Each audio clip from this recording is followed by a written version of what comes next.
दोस्तों इस वीडियो में बात करने वाले हैं बिहार विधानसभा सचिवालय में जो नई वैकेंसी निकाली गई है, जिसमें 4 एडवर्टाइजमेंट जो है जारी किया गया, आप देख सकते हैं। जिसमें आपका असिस्टेंट सेक्शन ऑफिसर एएसओ की वैकेंसी है, असिस्टेंट केयर टेकर की वैकेंसी है, विज्ञापन संख्या 01/2024। इसके अलावा जूनियर क्लर्क की वैकेंसी है जो कि 02/2024 एडवर्टाइजमेंट नंबर है। इसके अलावा रिपोर्टर है, पर्सनल असिस्टेंट है, स्टेनोग्राफर है और कुछ अटेंडेंट की वैकेंसी है, ऑफिस अटेंडेंट जिसको हम लोग परिचारी बोलते हैं, माली, सफाई कर्मी या फराज जैसे पोस्ट है। तो इसके लिए कैसे फॉर्म को अप्लाई करना है, स्टेप बाय स्टेप मैं आपको एक लाइव फॉर्म फिल करके बताऊंगा, ताकि आपको फॉर्म फिल करने में किसी प्रकार की मिस्टेक न हो। बहुत ही जबरदस्त सैलरी जो है इस भर्ती का रहने वाला है। सहायक प्रशाखा पदाधिकारी का वेतन स्तर देखते 7 रहने वाला है और जो यहाँ पे केयर टेकर की वैकेंसी है 25,000, लेवल स्तर जो है 4 यहाँ पे रहने वाला है। इसके अलावा जो क्लर्क की वैकेंसी है इसके लिए आप यहाँ पे फॉर्म को अप्लाई कर सकते हैं। तो फॉर्म भरने का जो पोर्टल है स्टार्ट कर दिया गया है, आप यहीं से फॉर्म को भरेंगे। हम इस वीडियो में एक step by step live form fill करके बताएंगे, ताकि आपको फॉर्म फिल करने में किसी प्रकार की मिस्टेक न हो और आप आसानी से जो है फॉर्म को अप्लाई कर सके। तो 29 तारीख से लेकर 15 फरवरी तक आप फॉर्म को अप्लाई कर सकते हैं और यहाँ पे एग्जामिनेशन फी जमा करने का जो लास्ट डेट है वो 17 फरवरी रखा गया है। सभी वैकेंसी के लिए अगर आप एलिजिबल है तो सभी विज्ञापन के लिए आप फॉर्म को अप्लाई कर सकते हैं। तो चलिए यहाँ पे हम अप्लाई करके आपको बताते हैं। यहाँ पे आपको देखेंगे तो अप्लाई नाउ का ऑप्शन में आप इस पे क्लिक करेंगे और मैंने आपको जो है डायरेक्ट लिंक डिस्क्रिप्शन बॉक्स में दे दिया है, आप क्लिक करके इस वेबसाइट पे आ सकते हैं। dshelpingforward.com की वेबसाइट से भी आ सकते हैं। यहाँ पे देखेंगे तो इतने सारे स्टेप में आपको फॉर्म को फिलअप करना है। यहाँ रजिस्टर हेयर का ऑप्शन मिलेगा, इस पे आप क्लिक करेंगे। यहाँ पे अपना जो है इस तरह से Shri, Shrimati, MR, MRS, MS ये सब आप जो है चूज करेंगे। अगर कोई मेल कैंडिडेट्स है तो यहाँ पे MR चूज करेगा, फीमेल के लिए MS है, MRS भी है यहाँ पे, तो ये आप चुनाव कर लीजिएगा। इसके अलावा यहाँ पे अपना नाम लिखेंगे जिस तरह से मैट्रिक के मार्कशीट पे है, उस तरह से आपको अपना जो यहाँ पे नाम लिखना है। स्पेलिंग सही से लिखिएगा। दोबारा नाम को कंफर्म करना है या ईमेल आईडी लिखना है या जेंडर बताना है।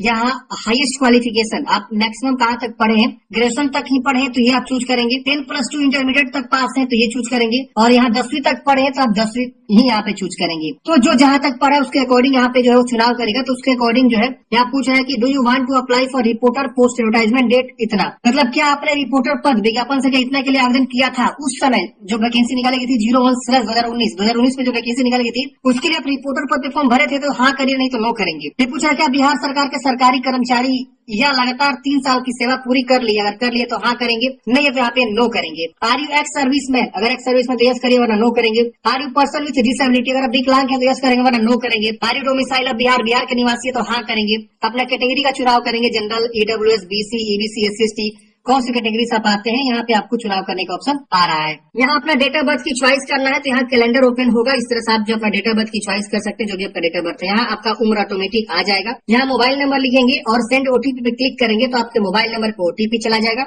OTP जाने के बाद से आप यहाँ OTP को लिखेंगे और यहाँ कंफर्म OTP पे क्लिक करेंगे तो आपका OTP कंफर्म हो जाएगा। उसके बाद से रजिस्टर वाला ऑप्शन यहाँ पे आपको मिलेगा, आप इस पे क्लिक करेंगे। रजिस्टर करते हैं फ्रेंड्स, आपका रजिस्ट्रेशन यहाँ पे हो जाता है। आपको एप्लीकेशन आईडी मिल जाता है, आप इसे नोट कर लेंगे और रजिस्ट्रेशन आईडी और पासवर्ड जो आपके मोबाइल पे भेज दिया जाता है तो आप उसे भी जरूर चेक करेंगे। आपके मोबाइल पे SMS आ गया होगा, उसमें आपका रजिस्ट्रेशन नंबर होगा और पासवर्ड होगा। अब क्या करना है, यहाँ पे एक ऑप्शन रहता है लॉग इन टू कंटिन्यू, इस पे क्लिक करेंगे। अब आपका लॉग इन वाला पेज यहाँ पे आएगा। यहाँ देखिए इस तरह से आ रहा है, ये डैशबोर्ड आ गया। अप्लाई नाउ पे क्लिक करेंगे तो ये देखिए अब आपका यहाँ पे मोबाइल नंबर या एप्लीकेशन आईडी दोनों में से कोई लिखेंगे। पासवर्ड जो आपके मोबाइल पे प्राप्त हुआ उसे लिखेंगे और उसके बाद आपको लॉगिन कर लेना है। लॉगिन करते हैं फ्रेंड्स, आपका डैशबोर्ड यहाँ पे ओपन हो जाएगा। जो जो स्टार मार्क्स लगा है वो सब आपको भरना मैंडेटरी है। यहाँ पे आपकी जानकारी शो होता है। यहाँ नीचे आएंगे अपना फादर्स नेम या मदर्स नेम, रिलीजन बताएंगे हिंदू मुस्लिम क्या है, मैरिड है कि सिंगल है। आईडी प्रूफ आप क्या देना चाहते हैं, कोई भी एक आईडी प्रूफ दे सकते हैं, जैसे Aadhaar card, voter ID card, PAN card, driving licence, passport. हम आधार कार्ड चूज करते हैं तो यहाँ पे आधार संख्या लिखेंगे। अगर हम यहाँ पे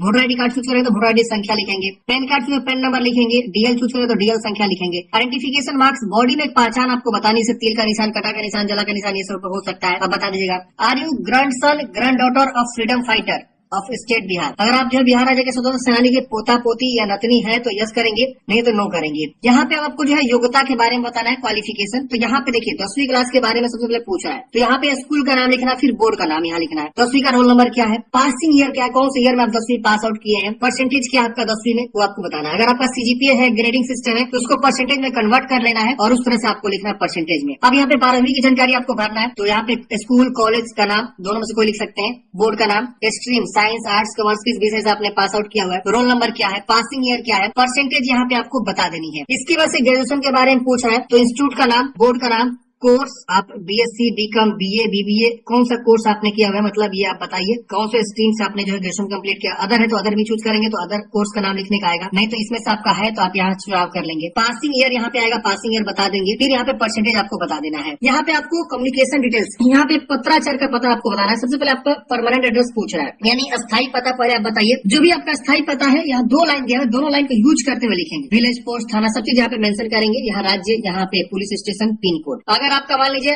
अलग एड्रेस है, शहर जैसा एड्रेस है, तो जो भी शहर जैसा एड्रेस है दोनों एड्रेस लाइन को मिलाते हुए आप जो एड्रेस को लिखेंगे। अब यहाँ पूछ रहा है कोरेस्पोंडेंस एड्रेस, तो अगर सेम है ऊपर जैसा तो इसको टिक करेंगे, सेम कॉपी हो जाएगा। अलग है तो अलग अलग आप लिख सकते हैं। अगर मान लीजिए आप जो है परिचारी जैसे पोस्ट पे फॉर्म भरेंगे तो आप मैक्सिमम क्वालिफिकेशन जो है 10वीं भी चुनाव करके आवेदन दे सकते हैं। तो यहाँ सिर्फ 10वीं की जानकारी पूछेगा। तो जिस पद के लिए क्वालिफिकेशन बोला गया है वो आप यहाँ पे अपना जो है क्वालिफिकेशन को ऐड करेंगे। चलिए यहाँ पे जो है हम यहाँ पे 7 प्रोसीड करते हैं। 7 करते हैं। अगले स्टेप में यहाँ पे आपको जो है दस्तावेज अपलोड करना है। जैसे यहाँ पे फोटोग्राफ अपलोड करना है, 10 से 100 KB के बीच होना चाहिए। यहाँ आप अपलोड पे क्लिक करेंगे, जो भी फाइल है चूज करेंगे, आपका यहाँ पे अपलोड हो जाएगा। उसी तरह से सिग्नेचर को भी आप यहाँ पे चूज करेंगे। फिर यहाँ पे मैट्रिक का जो है सर्टिफिकेट, आप यहाँ पे पासिंग उत्तीर्ण जो है प्रमाण पत्र यहाँ पे आपको जो है देना है। यहाँ पे इंटरमीडिएट का जो है प्रमाण पत्र देना है और यहाँ पे आपको जो है ग्रेजुएशन का जो है प्रमाण पत्र आपको देना है। ये जो भी डॉक्यूमेंट्स है जैसे की मैट्रिक, इंटर, ग्रेजुएशन, तो ये PDF में होना चाहिए और 300 KB से कम होना चाहिए PDF में। फिर यहाँ पे ID प्रूफ, जैसे हमने आधार कार्ड चूज किया था ना, तो आधार कार्ड यहाँ मांग रहा है। अब ध्यान देना बात यह है कि आधार कार्ड का जो है फ्रंट और बैक दोनों एक पेज पे रख के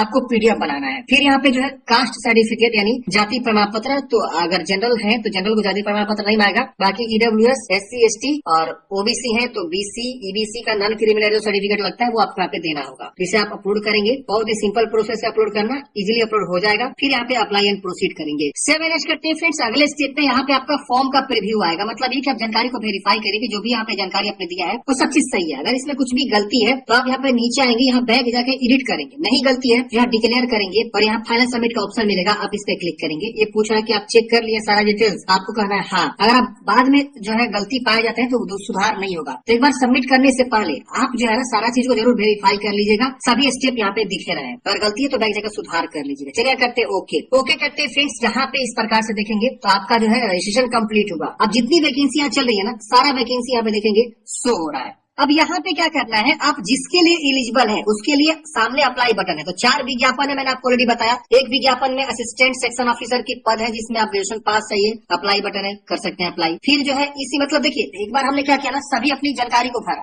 आपने जहाँ तक पढ़ाई किया उसके अकॉर्डिंग जो है यहाँ पे खुला हुआ है। जैसे आप मैट्रिक तक ही पढ़े रहेंगे और मैट्रिक के बेस पे ही आप मतलब फॉर्म को भरेंगे तो सिर्फ यही वाला पद शो करेगा, क्योंकि सिर्फ मैट्रिक पास पे। और जो कैंडिडेट्स इंटरमीडिएट तक पढ़ा हुआ है और वहाँ पे फॉर्म भरता है ना, तो लास्ट में उनको जूनियर क्लर्क और ये सब जो वैकेंसी शो करेगी। अगर कोई ग्रेजुएशन तक जो है यहाँ पे फॉर्म भर के मतलब आवेदन करके और आगे आता है, यहाँ तक आता है, तो उनको ये सारा वैकेंसी शो करेगा। तो जैसे मान लीजिए हम इस पे अप्लाई करना चाहते हैं तो हम इसके लिए क्या करेंगे, इस तरह से जो इसके सामने अप्लाई का बटन है अप्लाई कर सकते हैं। अगर हम इसके लिए अप्लाई करना चाहते हैं इसके लिए भी, आप चाहे चारों के लिए एलिजिबल है तो चारों के लिए भी अप्लाई कर सकते हैं। बस आपको एक बार जो है लॉगिन आईडी बनाना है। चलिए हम यहाँ पे प्रोफाइल कंप्लीट कर लिए हैं, लॉगिन आईडी बना भी लिए हैं, आपको मैंने दिखाया भी। अब यहाँ पे हम जो है अप्लाई इसके सामने करते हैं। अब हम जैसे इसके सामने अप्लाई पे क्लिक किए, यहाँ पे देखेंगे इस तरह से जो है आ जाएगा टोटल सिलेक्टेड, यानी हमने एक ही चुनाव किया हुआ है। अब यहाँ पे देखेंगे तो आप अपने क्वालिफिकेशन के अकॉर्डिंग यहाँ पे चॉइस करेंगे। जैसे कि इस वैकेंसी में विज्ञापन संख्या 1 में 2 पोस्ट है, तो आप दोनों के लिए यहाँ पे टिक करके अप्लाई कर सकते हैं। जैसे हमने ये भी चूज किया और ये भी चूज किया, दोनों को हमने यहाँ पे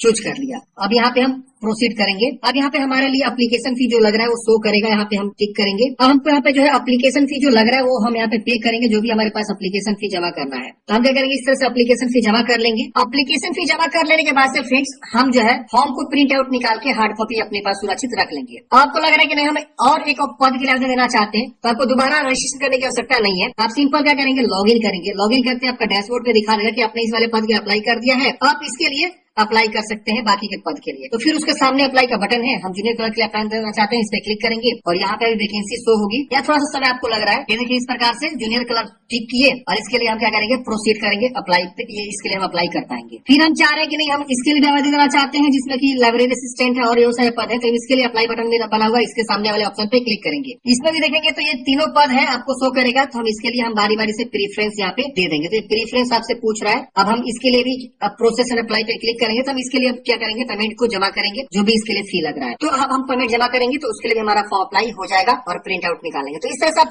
चारों वैकेंसी के लिए अप्लाई करना, तो चारों के लिए अप्लाई कर सकते हैं, क्योंकि इसमें 4 एडवर्टाइजमेंट है। और अगर आप चाह रहे हैं कि एक ही वैकेंसी अप्लाई करना, तो एक ही के लिए अप्लाई कर सकते हैं। एक ही बार आपको रजिस्ट्रेशन करना है और लॉग इन करके जितना चाहे उतना आप अप्लाई कर सकते हैं। आई होप फ्रेंड्स आपको समझ में आया होगा। आपके मन में कोई भी डाउट्स है, कमेंट है, कमेंट बॉक्स में पूछेगा। मिलते हैं किसी नेक्स्ट वीडियो में। जय हिंद।